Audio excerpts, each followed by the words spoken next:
When if she is queer and is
I've tried to keep that really close to me and not let anything else get in that way.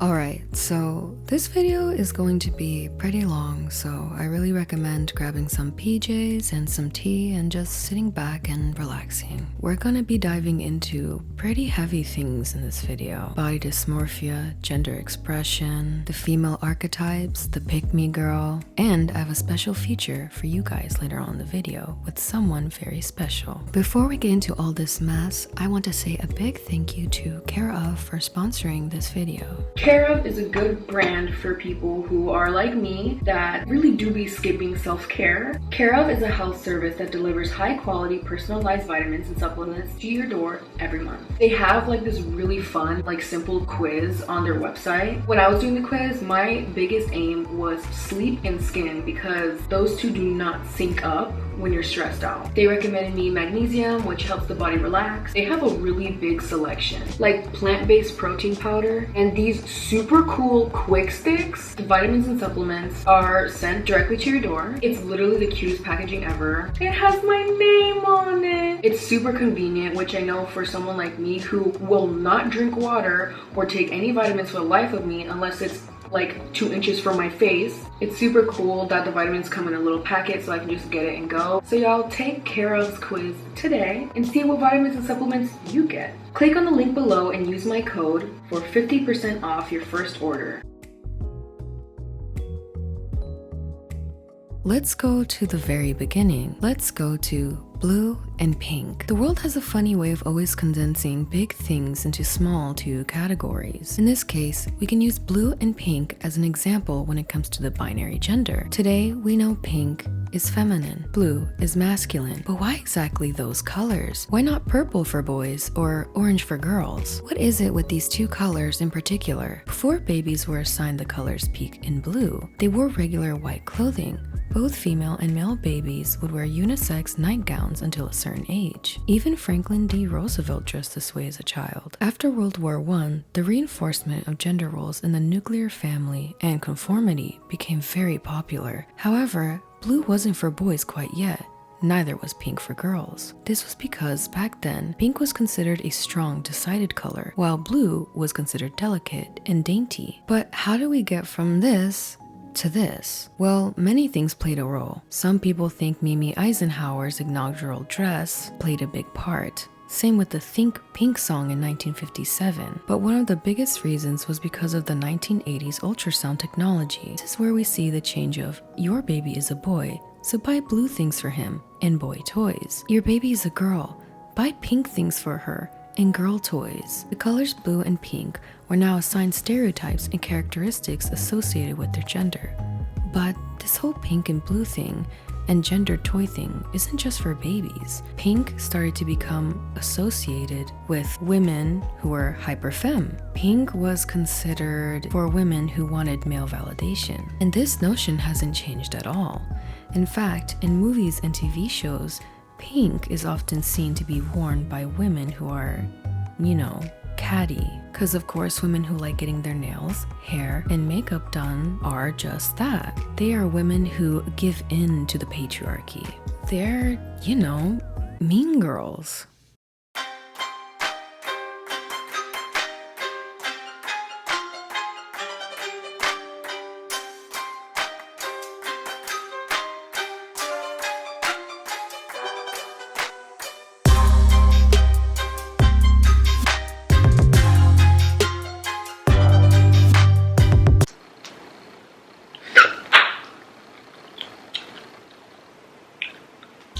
Oh, hi! You just caught me being pretty and cute. You know, the two things I'm best at. So, girlies, let's have a little chitty chat. I love getting my lashes done and I love doing my makeup, you know, the whole fantasy. But for some reason, that's like, bad? Well, it makes me unlikable, a try hard. But my question is like, why do I have all these stereotypes if I like these things? Why do people assume things about my character just because I like pink? Well, surprise, surprise, it's actually all because of pop culture. YouTuber Shanspear has actually made a video about this topic already, and she did a really good job. So besties, I want you guys to go watch her video because I'm going to be mentioning a lot of topics that she already covered in that video. So in this section, I'm going to mention some points that she already mentioned in that video, but also my interpretation and some of my points. So let's get into it. It's impossible to be a woman in media. Whenever there's a woman on screen, on a TV show or a movie, they most likely fall under one of the 4 female archetypes. The first being the demon seductress. You know, the hot girl that dedicates her life to torturing men for eternity. The same. The second being the mean girl. You know, the Regina George type. The third type is the dumb bimbo, the airhead. And finally, the fourth is the tomboy. You know, the one that's not like other girls. Okay, so the thing about these 4 archetypes is that they're all based off of really awful stereotypes about women. But one of the biggest stereotypes with the mean girl trope is the color pink. So let's backtrack a little bit and talk about pink. The color pink was considered a feminine color amongst women who would work domestic pink collar jobs after the first wave of feminism, where the wife life was considered the norm. However, around the second wave of feminism, women began rejecting the wife life. Along with rejecting this social norm, they also rejected anything feminine, which had to do with, you know, like makeup, the wife life of course, and the color pink. Because of these 2 waves of feminism, there was now a new war, the feminine versus the feminist. The feminist stereotype being a woman who is more masculine. They're smart, rough. And then there's the feminine, which is the polar opposite of the feminist, where women who do indulge in feminine activities, they're considered evil. Regina George is probably the #1 example of that. Sharpay from High School Musical is also a good example. The hyper-feminine character is evil, but in order to be seen as a good person from the audience's perspective, they must undergo a change of style to be seen as likable. And this ties into the last archetype, which is the tomboy, also known as a Mary Sue, also known as a not like other girls. Mary Sue is the type of character who is depicted as an unrealistically lacking in flaws or weaknesses. Mary Sue is shy and awkward. They're boring and mundane, yet captivating. They don't do makeup or hair, yet their hair is already flawlessly done 24/7. Under the male gaze, they are the perfect woman. This is because they are the perfect balance of the feminist and the feminine. But this archetype is extremely problematic. People use this archetype to bash other people. I know what you're thinking. Okay, this video was supposed to be about Billie Eilish.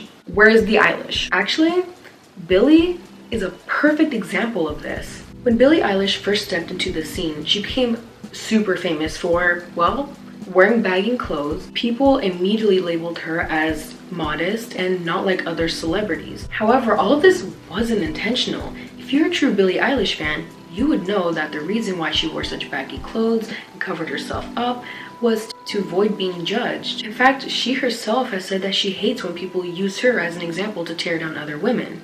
Yet, people still do it. We all know that recently, Billie has actually broken that mold. She embraced her femininity through fashion, accessories, whole fantasy for her Vogue cover. And a lot of people had a lot of things to say about that. Great, now she's like every other girl celebrity, showing her skin. As soon as she started to embrace her femininity, Billie ended up being in the other archetypes. I guess to sum up this section, y'all are just suffering from internalized misogyny. Oh, there you go.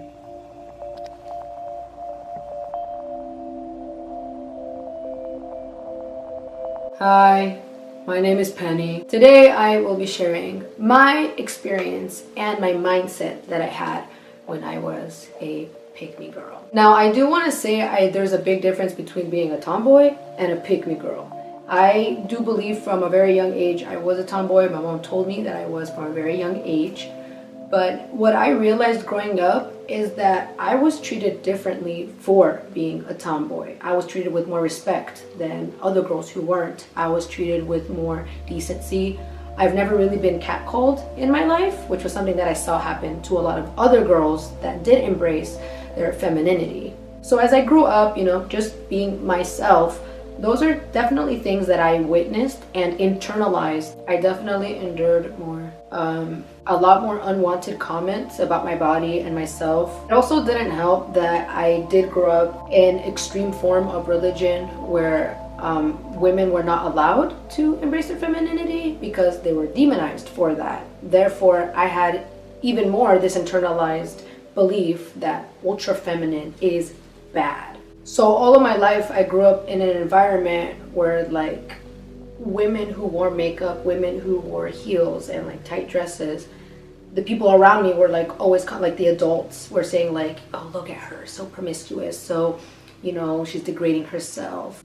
When I was just being myself, which is more tomboy, I noticed that I did have a lot more guy friends. When you live in a society that demonizes you for being ultra feminine, it feels really good in those moments when you get that male validation, right? Because you're not like them. I'm not like the kinds that people are cussing out. I'm not like the ones that people are degrading them and throwing insults at them. I'm not like that. I'm safe. I'm validated. I have this really clear memory of when I was in college and I was talking to these 3 guys who were my friends, and they were talking about the girls of the program. And I remember I said, well, I'm a girl. And they said, you don't count. And it feels so gross to say this, but part of me loved that because it was that male validation of, oh yeah, I don't count, This male validation really got to my head to the point where I started projecting those feelings onto other women a lot. I was definitely one of those people I don't wear makeup, I don't wear dresses, I don't wear heels, And someone that I projected onto a lot was actually Salem, my little sister. She loved wearing pink and cute clothing, and from a young age she found a lot of creativity and art in makeup. You don't need all that makeup. The only reason you're using it is because you're insecure and you're trying to compensate for what you're insecure about, which is crazy because I was the one who was hella insecure. She was just over there vibing, doing her own thing, trying to have fun, and I was the one projecting those insecurities onto her. Other girls who witness this behavior towards very feminine women, they internalize this and say, you know what, it's almost like a survival instinct. If you want to survive and thrive, you have to avoid those kinds of situations. So it does benefit you to not be that way. But it shouldn't be that way. It's not the fault of women, it's the fault of people who hate women. And we need to change that. Obviously, I'm not like that anymore, thank God. I have grown and learned so much. And now, look at me now. The fact that I'm wearing pink and makeup, I would have not have physically been able to do this 5 years ago.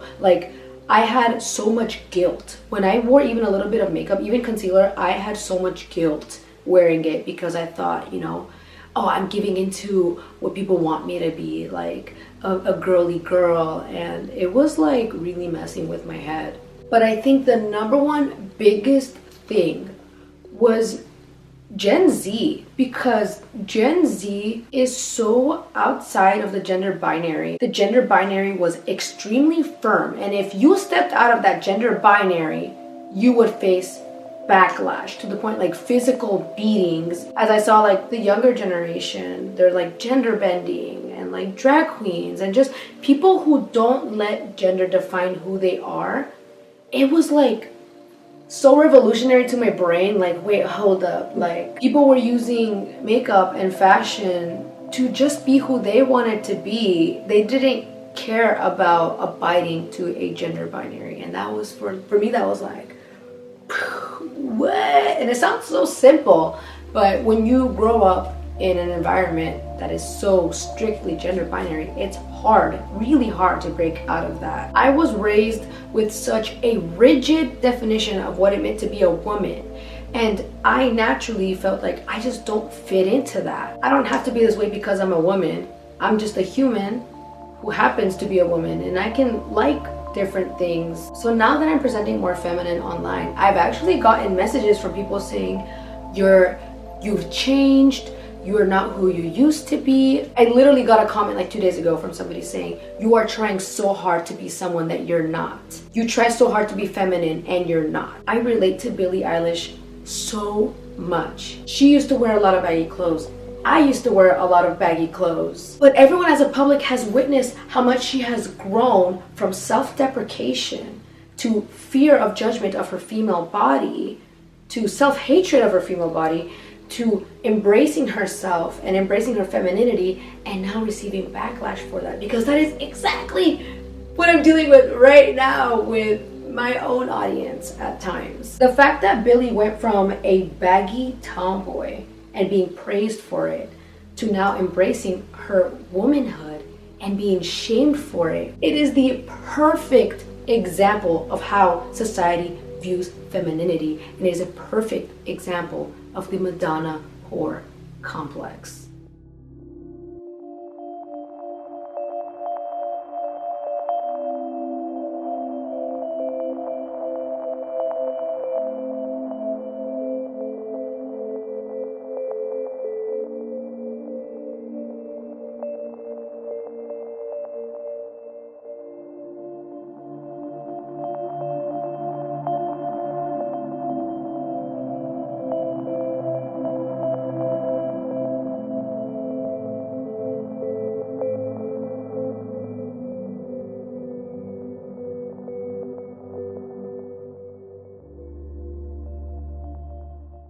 You can exist and like be feminine or masculine or exist with queer stereotypes without being queer.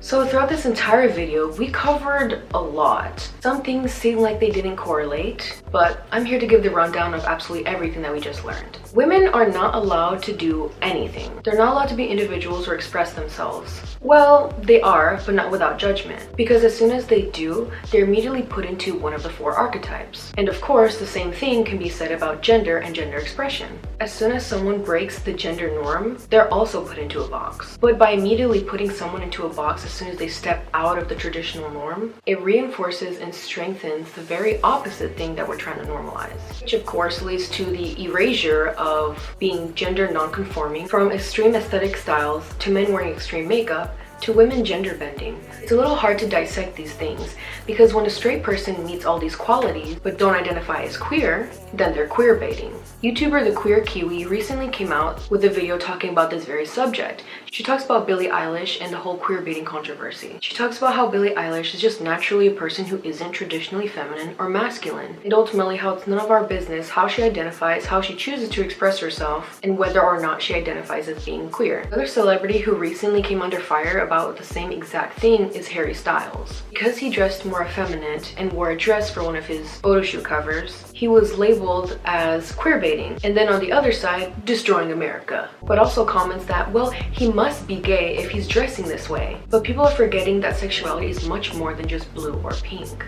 Now I'm gonna be honest, when I first watched the video of Lost Cause by Billie Eilish, you know, the video that started all this controversy, I personally didn't see anything wrong with it. I genuinely just saw a bunch of girls hanging out and just being friends and being goofy and stuff. Now don't get me wrong, this could still be seen as very hurtful and problematic to certain communities. However, I think when it comes to queerbaiting, there are good examples out there of what is and what isn't queerbaiting. And we can very much use that to see whether someone is or not. The biggest example that comes to my mind is Katy Perry's I Kissed the Girl. YouTuber Melina Pendulum actually made a very good video essay about this very subject. She argues that it's also fetishism of WLW. Another really harmful example is, again, by Katy Perry, the song You're So Gay. I don't even have to explain that one and how problematic it is, but the people who grew up in the 2000s, you guys know that song and you know how incredibly offensive it is. Another example is performative sexuality, which is actually not as uncommon as you think. The girl group Tattoo pretended to be a young lesbian couple. Little did everyone know that this was actually a scheme cooked up by their producer in order for them to seem more scandalous so that they can get more fans and, of course, more notoriety. Going as far to make them literally kiss on stage and to make songs about lesbian love, when in reality, neither of them identified as that. But honestly, at this point, there's just too many double standards. Male K-pop idols are known to be more effeminate, and they wear feminine clothing and even makeup, but are rarely accused of queerbaiting. A part of me genuinely thinks that the reason why there is even a controversy surrounding Billie in the first place is because Billie started to express herself more effeminately. And as we learned earlier in the video, when people embrace their femininity, mostly women, expresses their femininity outwardly, that actually sets them up for more criticism and more backlash and more judgment. But the real problem lies between why are people so upset at how other people express themselves. I feel in a way people have almost regressed back into extremism of everything has to be blue or pink. There's no such thing as in between or outside. Someone can be both masculine and feminine. Forcing people into boxes as soon as they step out of line is incredibly toxic. But what's worse is when we forcibly make people try to come out. And when we feel like we are entitled to know what their sexuality is. Straight men can be feminine and straight women can be masculine. Gay men can be masculine and lesbian women can be feminine. Not everyone adheres to the stereotypes around them. There's also a really big factor that no one seems to consider when talking about queerbaiting or just queer culture in general. What is masculine to one culture is not considered masculine to another. What's considered feminine to another culture isn't to the other. If just a while back blue was considered a female color and pink was considered a male color, only to be swapped later in time to be the opposite, that actually shows that we kind of create gender roles and gender expressions and how it tends to change from year to year. Gender and gender expression is always changing via fashion, advertising, pop culture, celebrities. What I'm saying is that basically everything is a social construct. We live in a simulation. No, I'm just kidding. Kind of. What I'm saying is that the majority of us and the world are hypocrites. I understand that a lot of these things do have queer history tied into it, but at the same time, many things don't. Men wearing piercings, in pop culture terms, can be traced back to gender fluid celebrities. It can actually be traced back to Aztec body modification. You know, where it was normal for men to have piercings. Or how about in Egyptian roots, it was normal for men to wear eyeliner. You know, makeup. Erasure of POC cultural history when it comes to queer pop culture isn't talked about enough. What used to be considered normal for POC men and females was colonized and then deemed as ungodly, homosexual, and demonic. Examples of this can be the two-spirit, traditional, social, and ceremonial role found in indigenous tribes throughout the Turtle Island, which refers to an indigenous person who embodies both the masculine and feminine spirit. However, all of these things have kind of been recolonized and put back into the queer umbrella, when in reality, it used to be normal for POC. It's important to note that these rich cultural aesthetics, identifications, and rituals used to be more gender-friendly and fluid, but now in pop culture has taken a lot more different meaning. Many of these things used to not be considered queer, but of course through the Western colonial systems of thought and forced colonization, the reinforcement of gender roles and colors that are associated with gender and stereotypes wiped away the normalcy of these celebrations. Now those things are considered to be a part of queer culture, which again reinforces the fact that we basically determine what is and what isn't okay for people to do or what not to do. But the more we go back to normalizing men and women stepping out of the gender non-binary, the more makeup,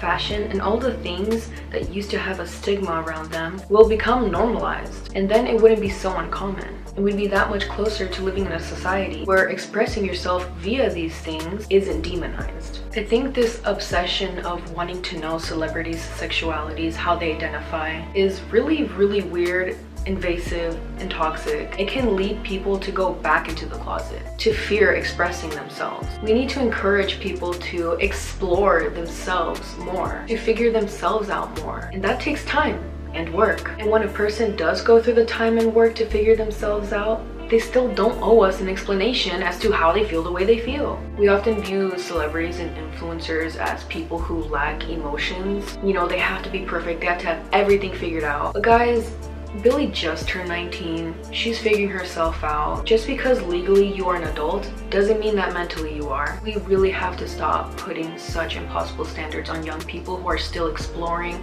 who are still figuring everything out. And these boxes that we always try to shove people in by force actually stunts their growth. Well, y'all, that was a lot. But thank you so much for watching. Remember to like, comment, and subscribe. I will be making a lot more commentary videos a lot more often. I really had it on my heart to talk about this topic because I really do feel a lot towards it. So thank you guys for hearing me out. Remember to follow me on my socials. Here's where I make music. Yes, I make music. And a big thank you again to my sister Penny for collaborating with me on this video. Please go check her out, of course. She also has a YouTube channel and an Instagram. Thank you to whoever made it to the end of the video. I know this was a very long one, so give yourself a pat on the back, drink some water, and unwind even more. Go do something fun today. Pet a dog. Go outside and look at the birds. Or take a nap. I hope y'all have a very nice day. Thank you, and see you guys later in the next video. My scalp is so itchy. It's literally like 116 degrees outside right now.